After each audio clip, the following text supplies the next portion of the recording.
Howdy, folks. Welcome back to PEEKABOOS. We just saw Smile 2. Oddly enough, I thought they were going to do something like Smiles or Smile Wider. A play on the original title. Like an Aliens type thing. Yeah. I thought that would have been fun. But thankfully, creativity was not at all an issue in this movie. My lord, man, they went for it. They just jumped right in. They did that thing that sequels do where it's like, okay, you get the gimmick. Now we're just going to hit you over the head with it as hard and fast as we can. Yeah. In the original movie, they had a lot of upside down shots, like you're panning into a city. And I was wondering what that was. But then as they did their camera movements, what I realized is that they'll show you one angle and then they'll turn to right behind where the camera would be. Mm-hmm. And it's making a half turn, a half circle, a smile. Yeah. And when I saw it, I was like, oh my God. I figured it out. Throughout Smile and Smile 2, the big theme is anxiety. So I think having those upside down shots where they pan back into normal view really plays on the characters building state anxiety. Of mind, their state of mind. Yep, exactly. I like the original Smile, and it's mostly because it reminded me of an early 2000s horror film in the same way that you'd like The Ring or The Grudge. Mm-hmm. It's one of those curse things where you have a allotted amount of time to get this thing off your back before you're screwed. Yeah. It can induce auditory and visual hallucinations. You think someone's getting help, but they're actually just trapped. So this was a lot of that. The original movie, the plot of that was that a psychiatric nurse? Yes, she was a psychiatric doctor in a very busy psych ward. One of her patients was infected with the Smile Demon, the Smile Monster, whatever you want to call it. It's essentially a parasite. It sticks to somebody, feeds on their pain, and then it has to kill the person after 7 days in front of somebody else while smiling to transfer itself to a new person, and then the cycle just repeats.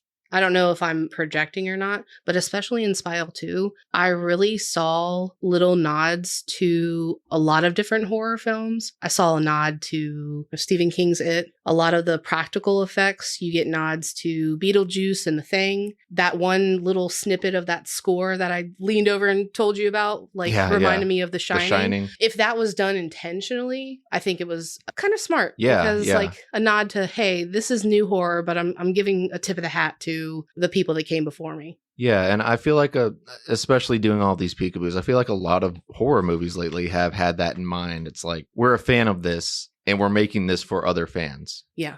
So if you like the original Smile, I'd say this one very much achieves that effect again. I agree. This may be a little controversial. I think this one was better than the first one. I feel like the first Smile, like you said, very classic 90s horror, early 2000s horror, and it wasn't flashy. It was, here's the story, here's the horror, and that's all it is. But this really had some glam. It answers the age-old question of what if Lady Gaga or Taylor Swift had the Smile Demon? Yeah. It kind of goes where you would expect it to go. This is a demon that needs people to watch it killing its host to transfer. And if you're a pop star, all you need to do is get on stage and in front of your thousands of fans. It's something you could probably figure out from the trailer. Yeah. But at the same time, it's so much fun to watch it play out. And the main character, you said that was whose daughter? The main character of the first movie, I believe, was Kevin Bacon's daughter. Oh, of the first movie. Okay. Yeah. Okay. And Kyle Gallner was the co-lead. Yeah. He was an ex-boyfriend that they broke up for a weird reason, but he swooped in to help. Everyone was really good, even background characters. Nobody stuck out as out of place. Yeah, beautifully shot. The music was great. It was an ambient, uncanny lo-fi. Mm-hmm. It was beautifully done. The music score and the use of practical effects, I love. Yeah. If they use CGI, you cannot tell when you're not hearing the score. The use of silence. Yeah, it's very strategic and very potent. Oh my God. The way this movie builds tension is just so uncanny. So I was literally, I don't know if you looked over at me at any point, but I was just muscle bracing, ready for the impact. I was like, this is going to be horrible. As you said, a major theme in this is anxiety. What this demon does is it tries to break the mind of the person that it's in. So you get a lot of jump scares, but I mean, there's kind of a justification in the movie for that because it's trying to bombard you with too much stimulus. And you as an audience member feel that effect too. Absolutely. For anybody that has any kind of, anxiety disorder, panic disorder, things like that, I myself struggle with anxiety. So You have in the first movie, Dr. Rose, I think that was her name. She goes from being this upstanding citizen doctor, you know, she works really hard and she cares about her patients. This people pleaser. Yep. And then shit hits the fan. It's interesting how they tie that in with making it feel like how anxiety feels to somebody. It's like you lose everybody close to you. You lose every social safety net. And I mean, same in this movie. And I think using the main character as a pop star, she felt very isolated and alone before the monster even was a prominent thing in the narrative. It really played up like that trapping of fame type thing where everybody is only after you for like a picture or some kind of clout in public, and then your friends are all alienated because you're going through all these crazy changes. Naomi Scott was the main character of this movie. I had to look it up. I didn't know what else she was in. She was Jasmine in the live action Aladdin. Apparently, she was one of the Rangers in the Power Rangers remake. That's yeah. where I was placing her. Okay. She acted her ass off in this movie, Doug. She's amazing. Yeah, I don't remember any of her other performances specifically, but in this movie, man, they put her through a lot. She kicks ass. Yeah.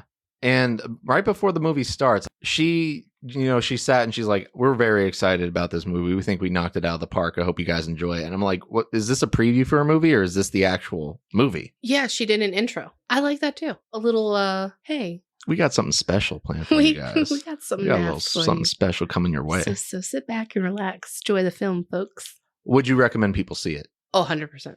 Yeah, in theaters? Well, we just talked about this downstairs with Olivia. The only warning I would give to anybody is that it can get loud. Movies are quite loud nowadays, and this is no exception. Loud. It's so loud. Even the silence is loud. But I would 100% recommend someone sees it in theaters. And if not, if you only have the chance to see it at home, set the tone. Yeah, it's worth giving yourself a little bit of ambiance. Yeah. I feel bad for your pockets, dear listener, because I've been recommending a lot of movies lately, and I think I'd recommend this one too. This is a fun movie to see in the theaters if you're trying to get a spooky vibe for October. The tension in this can be almost unbearable at times, which is a good thing, but also a heavy thing. Yeah, I still feel it in my muscles. I muscle brace so bad, and I'm still like, oh, God. It hasn't left you yet. Yeah. No, not at all. So I would recommend this too. I think it'll also play pretty well when you watch it at home in the comfort of your own home. I think it'll be compelling even on a smaller screen. You know how some people, especially during the month of October, do like a must-watch movie list? You watch a movie every other day or every day for October. I would put Smile and Smile 2 on a spooky watch list. Yeah. Absolutely. All right, folks. We're steering the ship right into spoiler territory. 3, 2, 1. Peekaboo. Spoiler time. Spoiler time. How do you feel getting to do that? Is that fun? It's fun. I copied Olivia. Yeah. We got a hook. You got to do it. I actually came up with the concept for this while I was watching Long Legs in theaters. It just kind of came to me. I'm like, really? We can do a movie review and we can call it Peekaboo. I love that. Always thinking, always brainstorming. Yeah. I wanted to do a movie review segment like a long time ago. We wanted to do the first one when Skinamarink came out. I think that was at the beginning of 2003. Mm-hmm. We fucked that one up. Then after we saw Terrifier 1 and 2, we wanted to do one for that, but it just didn't feel right. But we got our format down. Anyway, Smile 2, right? I really loved how this movie opened up. Kyle Gallner's the GOAT. He's coming in hot. The scene that he was in was a one-shot take, I think. Or at least they presented it as such. I'm sure there was cut yelled at least once, but God, it was seamless. The movie just opens up on his face and he is the wrecked man. Yeah, he's at the end of his 7 days. He's in bad shape. His girlfriend, ex-girlfriend, the main character of the first movie, died in front of him and passed on the Smile Demon. Spoiler alert, she does not make an appearance in Smile 2. So being a cop, Kyle Gallner resolved himself to pass the demon on by killing someone else. And like an It Follows situation, you have to have sex to pass the thing along. Or in this case, you have to kill somebody in front of somebody else to pass the demon along. Trauma is how it spreads. Yes, it feeds on trauma. Yeah. Kyle Gallner's staked outside of somebody's house. And essentially what he does is he follows a dirtbag into their home, drug dealer types, knowing that their brother will be there, with the plan of killing one in front of the other to transfer the demon with that trauma. Unfortunately, the other brother gets shot too. Yeah, the witness gets shot. But then it turned out there was someone else in the room, I guess, buying drugs. Yeah, homeboy just popped out of nowhere, just witnessing all of this quietly. So the Smile Demon gets transferred to this guy. Kyle Gallner's in the clear. But as he's going to leave this little house, he sees that other drug dealer associates are pulling up and he's covered in blood. So he's like, oh shit. So he closes the door and he's trying to outrun these people. And he makes it through the house outside and then he gets creamed by a truck. Bye-bye, Kyle Gallner. Farewell to the GOAT. Their special effects team spared no expense on corn syrup and red dye. It's realistically gory. Yeah, It's just, you're not getting roadside haunted attraction effects. Like, this is crime scene photos in real life. Yeah. Someone did their homework. The technology in scary movies is getting so good. Ugh. If you end up seeing The Substance, so drug dealer associate that made it out of that shootout alive is the dealer for this pop star. They kind of blended a lot of different female pop stars into one. There's some Miley Cyrus, Ariana Grande, Beyonce a little bit, Taylor Swift. Taylor Swift for sure. They're just taking all of the big, iconic female pop stars and they blending it meld into them a single one. character. Yeah. Before the events of the movie, she had a drinking issue. She had a drug issue. She fought with her boyfriend, and I guess they got into a car crash. Her boyfriend died in the crash. Yeah. So she's coming hot off of that, entirely sober. She's got her head back about her, but she's got nagging injuries, a leg, a back. We're meeting her on the reinvention. I'm going on the Drew Barrymore show to publicly apologize to my fans and tell them how sorry I am for my past behavior and turning over a new leaf. That's how you know this movie had money behind it. Right. Drew Barrymore. They got you in here, girl. Yeah, girl, what you doing? What I ain't you seen doing, Drew in girl? a minute. You know what makes me sad, though? Drew's a woman now. I was looking in her face. I'm like, I don't see the cute baby fat Drew Barrymore anymore. I know. She's got She's a mom. the carved lines of a woman in her face. Yeah, we'll do it to you. And I have never seen her show, but I imagine it's lovely. She's a lovely lady. Yeah. I watched the episode of when she had Keanu Reeves on. They reminisced on their times together as young children in Hollywood, running amok. Keanu riding her around Hollywood on the back of his motorcycle. Because the way that the pop star, what the fuck was her name? Sky Riley. Sky Riley? Yeah. Sky Riley is the name of the main character, our pop star. Yeah. And they really made you feel for how isolating and busy the life of a pop starlet can be. There was some really good choreography in the movie. They were like practicing for a stage performance. There were a couple music videos, and it's like, that's a lot of work for just a horror movie. You know what I mean? Like, you have to cut songs, you have to make music videos, you have to learn choreography. She has to get into good shape so she can like do the choreography well. It's a lot of work to just get chased by a fucking monster. Yeah. I counted like 3 or 4 songs that were supposed to be like her songs. I was like, yeah. These actually sound like they could be on the radio right now.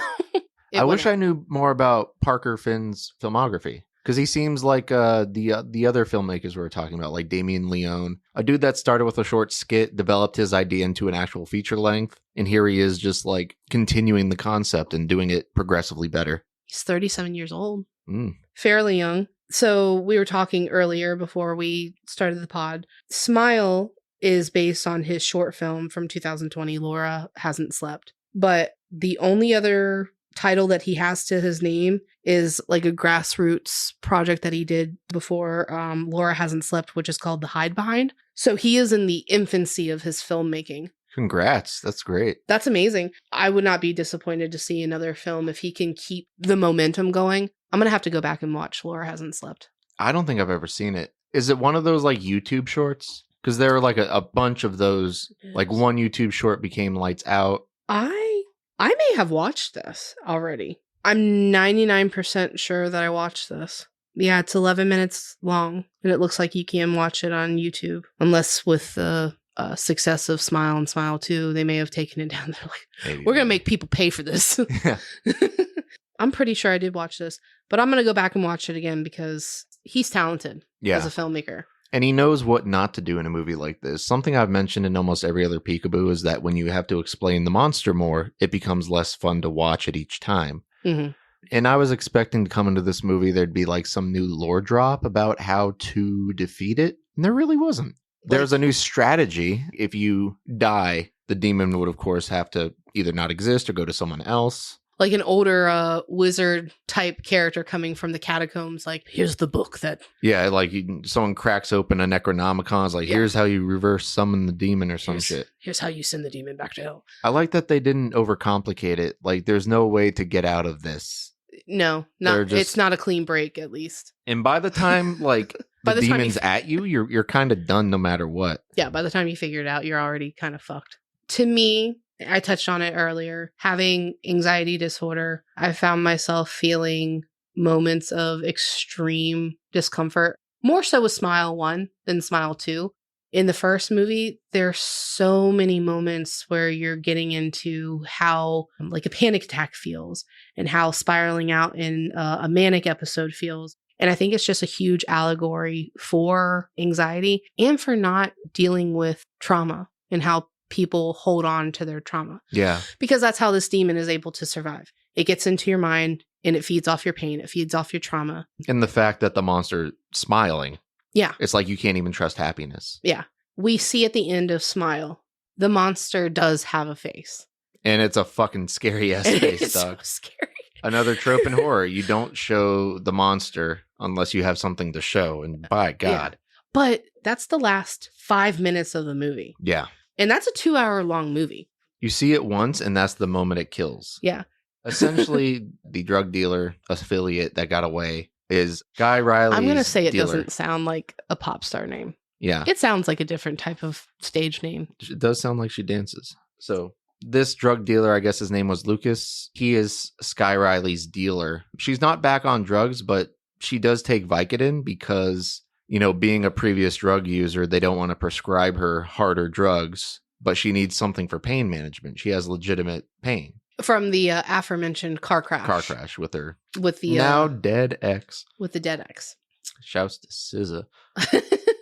So she goes to see Lucas to get some Vicodin, and Lucas opens the door and puts a katana to her throat. Yeah, so that's fun. He's at the end of his 7 days. He's at the end of his 7 days. He is about to bite it. He thinks that she is the demon because he keeps seeing people. He didn't even remember confirming with her to come over. So he thinks that this is the demon tricking him. Which is a little bit of foreshadowing. Even from the first movie, you know that this thing can give you hallucinations. And take on the form of people that you know and trust. Exactly. But Lucas, he comes down a little bit to realize that Sky is actually there. She's real. And, it's the setup of the demon's going to get him. Sky's going to see it. Mm-hmm. And it plays out exactly like that. And Sky watches him unalive in a very, very interesting, very graphic way.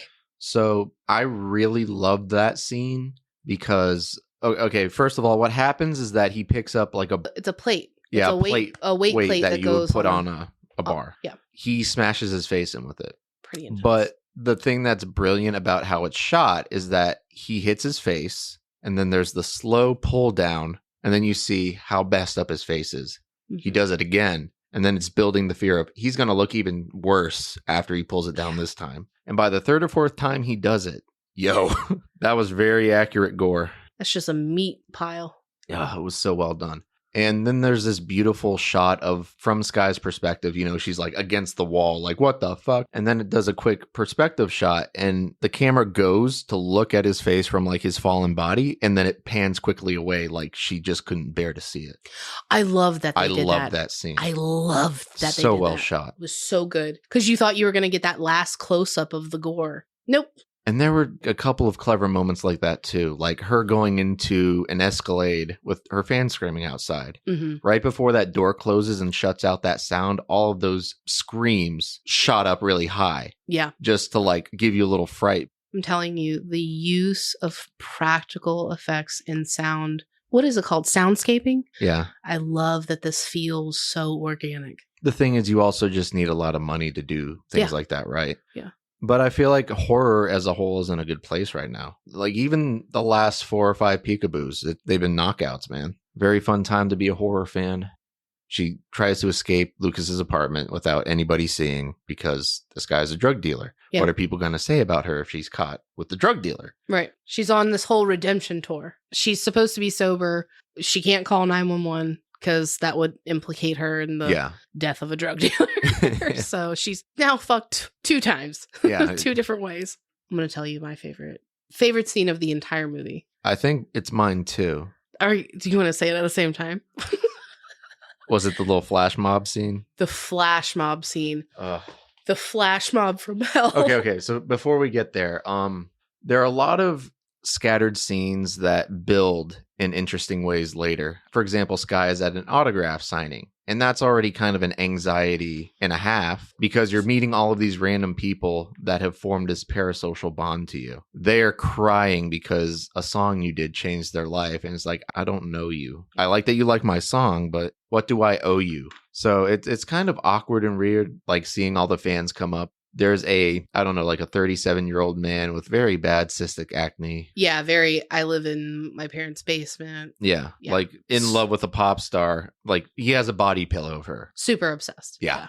So he, is like, I see you're unhappy. We could be so happy together. And, security has to pull him away. And after the trauma of that, she later goes back to her apartment. She's calling her estranged, I guess, best friend. It seems like they had some kind of brutal argument a while ago, maybe a year ago.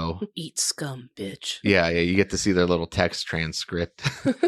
It's clear that Sky's life has gotten so difficult. She needs familiarity. She needs someone that'll be on her side. So she calls up her friends, like, can we bury the hatchet? I really need you right now. I need somebody in my corner. And she's like, yeah, I'll be there in 45 minutes. I forgive you, blah, blah, blah. So she's put in more situations where she can't trust her mind, and she seems crazy in front of the people who would be her support system. She's doing a practice for the tour. They're on stage, they're choreographing everything, and she sees a flash of Lucas. And then she imagines that she broke her leg in the spot that she did in the accident. Mm-hmm.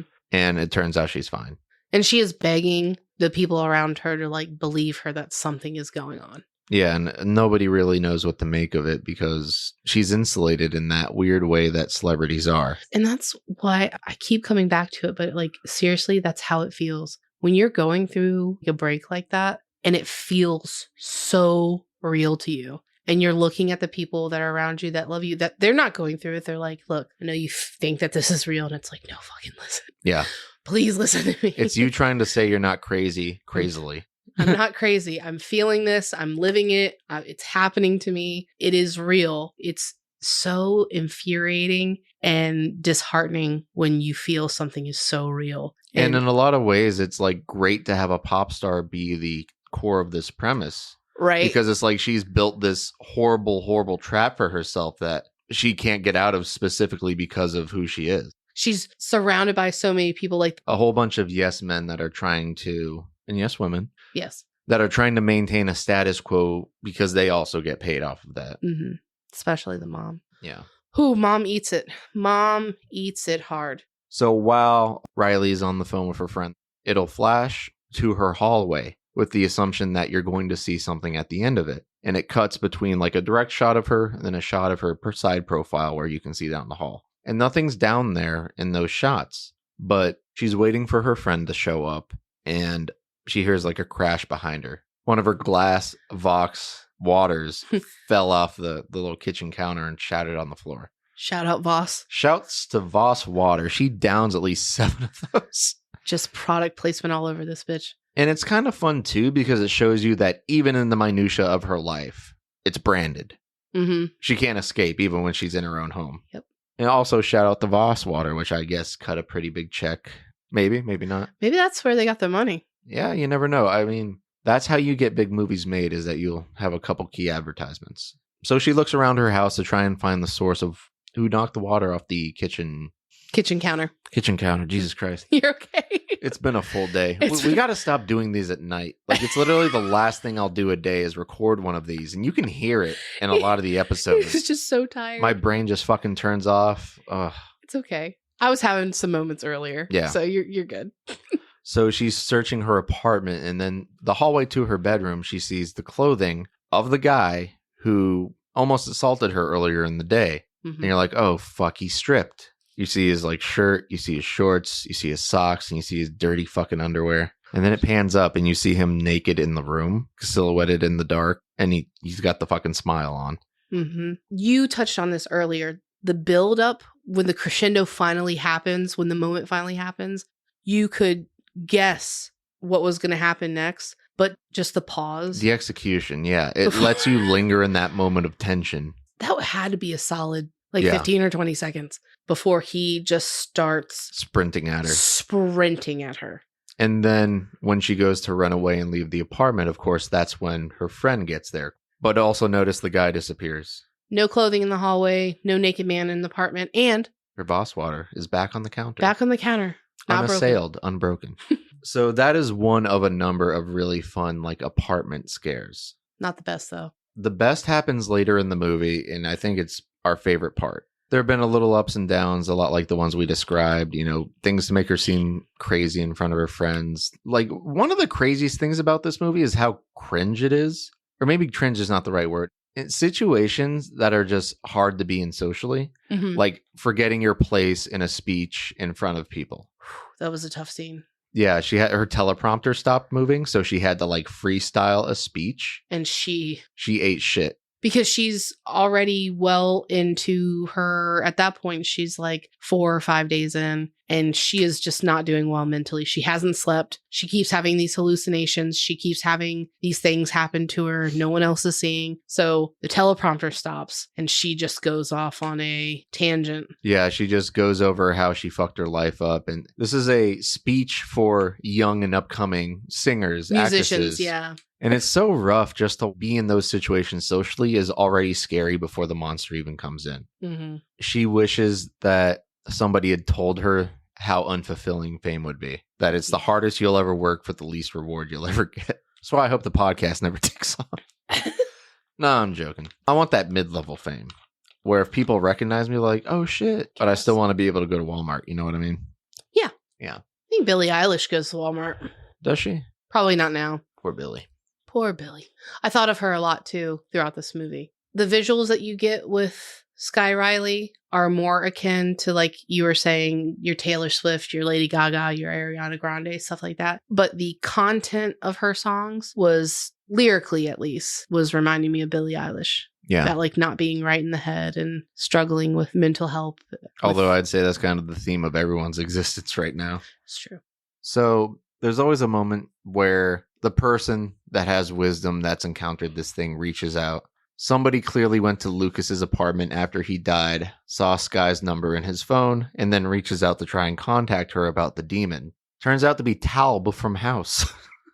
Yeah. I don't remember the name of the actor. I like him a lot, though. He was great in House, and I usually like him in whatever he's in. His character's name was Morris in this movie. So Morris comes onto the scene and is texting Sky. She meets him in a bar. He gives her the lowdown on what this demon is. It killed his brother, and then 8 people later, now it's with her. And he's been trying to basically avenge his brother's death.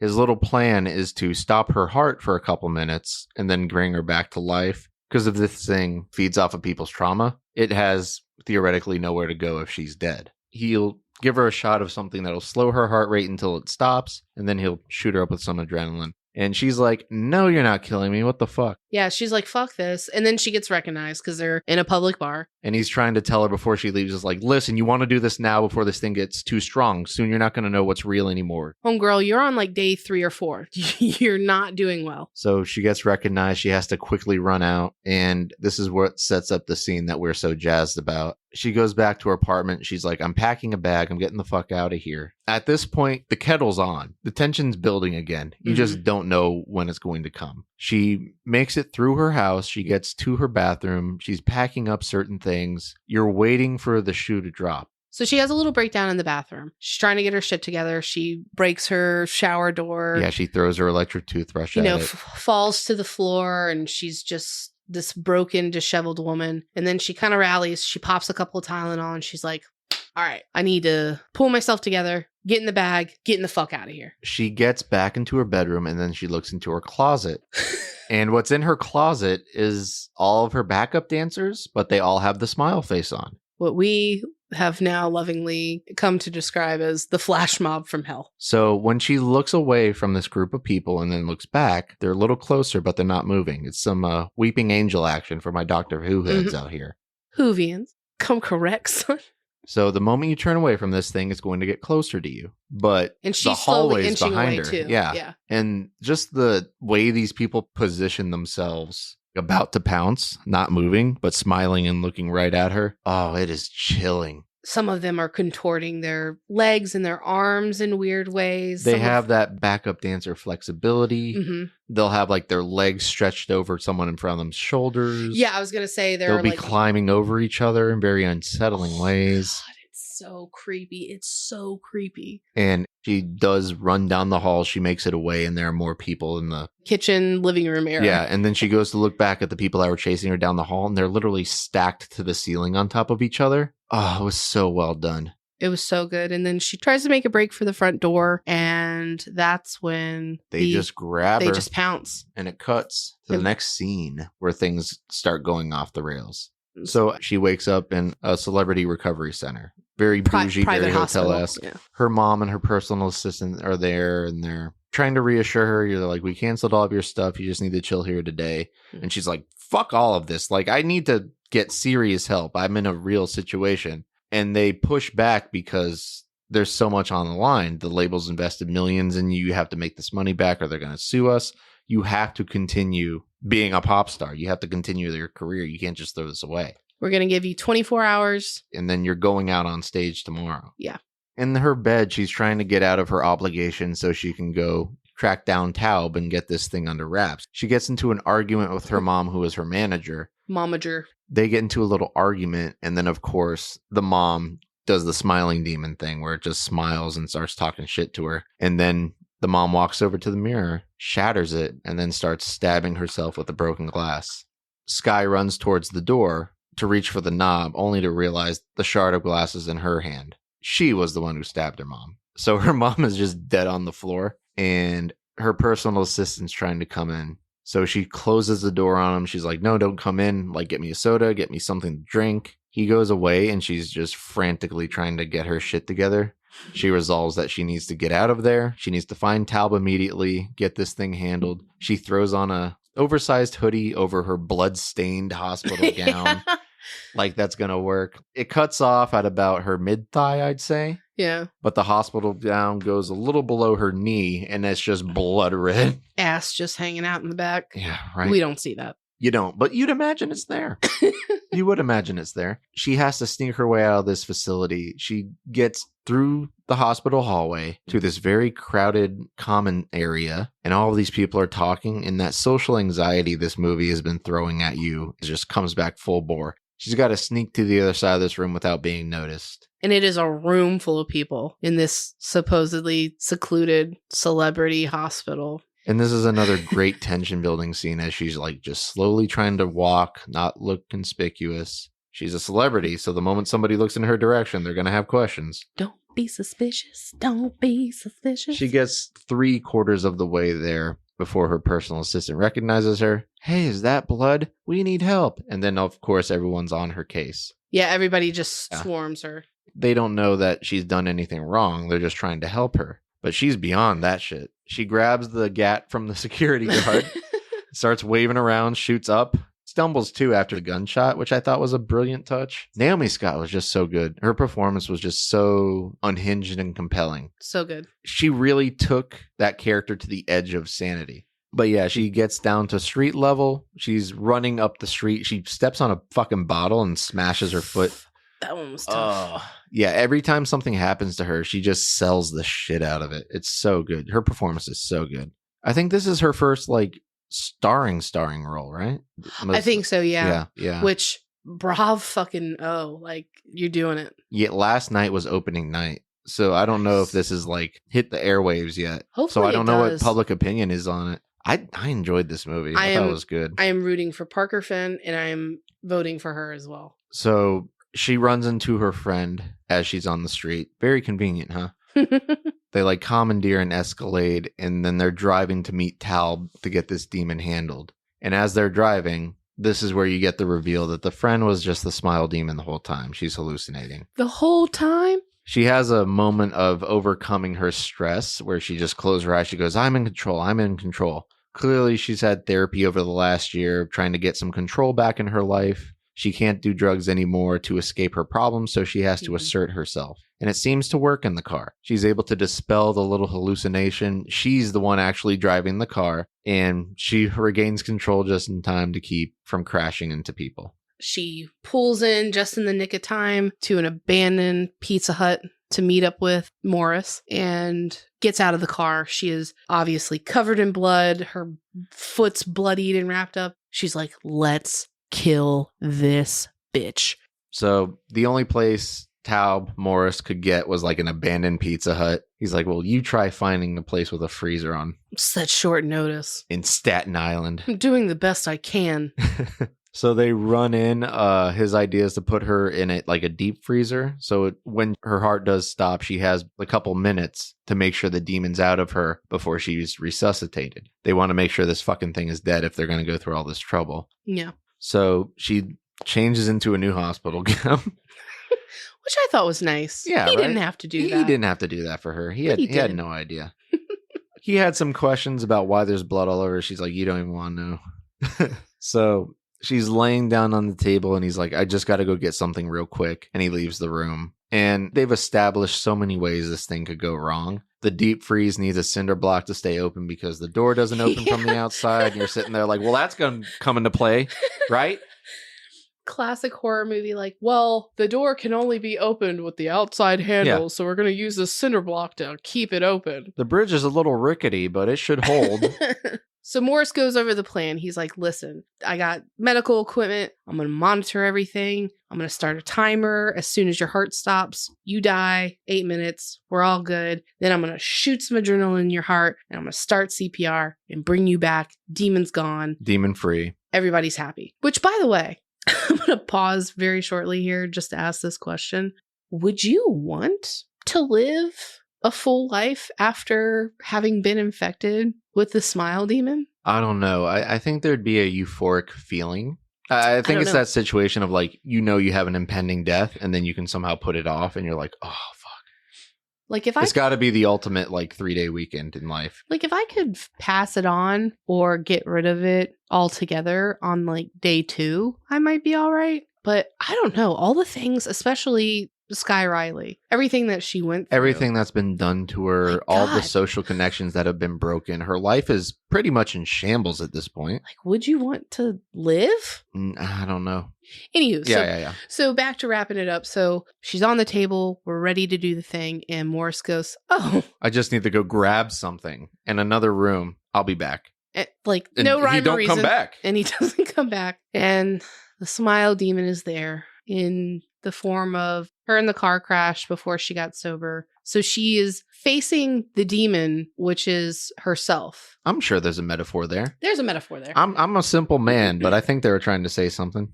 Symbol. The demon takes the form of your trauma to fuck with you and break you. Yeah. So falls off the ceiling. They get into a little wrestling match. Mm-hmm. They get into a little tussle. The demon's a demon, so, a little bit stronger. She goes to inject herself, just like, fuck you. This is it. I'm stopping my heart. You're going to die with me. And her eyes seem to go out of focus. The demon seems to be like, no. And then they come back in the focus. It clearly didn't work. But why? You actually said in the theater, oh, it's not the inhibitor. It's the adrenaline. Yeah, I kind of like leaned it. I was like, what if it's the adrenaline? The demon's like, Sky, this isn't real. And you're like, oh yeah, she's not actually fighting with the demon right now. Like Morris is probably next to her. She probably injected him with something. And then the demon pushes her against the wall and she gets like encased. And then you realize, oh shit, that's part of the stage prop for her performance. Mm-hmm. It opens up and she's on stage. Thousands of screaming fans. Her mom is alive again. Is alive. And you realize that almost everything since that scene in her apartment with the flash mob, she's been hallucinating. She has been tuned out. Which begs the question, was she just on like autopilot? Was the demon handling everything and making her seem like everything was status quo? Yeah, I mean, if it can just make you hallucinate almost the entire time, then what the fuck? And then she goes to stare back at the center stage, and at the end of the stage is herself. Smiling. Ear to ear. And rips the torso of her costume open. Rips open her scar from the accident. Yeah, she's got this gnarly, like 13-inch scar across her stomach. That she's a little self-conscious about. Demon rips into it again with the practical effects, rips into it, just arms, teeth gnashing. 13-foot arms come out of her torso. Blood everywhere. Open her stomach. Like, what's the demon's name? I think it's Smiley, right? The smile entity, I guess is what it's called. They should just call it Smiley. That'd be fucking fun. The smile demon pops out of her little tummy, and she's screwed at this point. And then you see the perspective of everyone in the audience. They're just watching, and she's clearly like falling on stage and is having a mild seizure. But then she calms and stands back up, smiles ear to ear, and you see it on the screens behind her. You're like, oh, fuck it. This thing's about to infect an audience of like 1,000 Swifties. Mm-hmm. And who better? Fuck, no, I'm joking.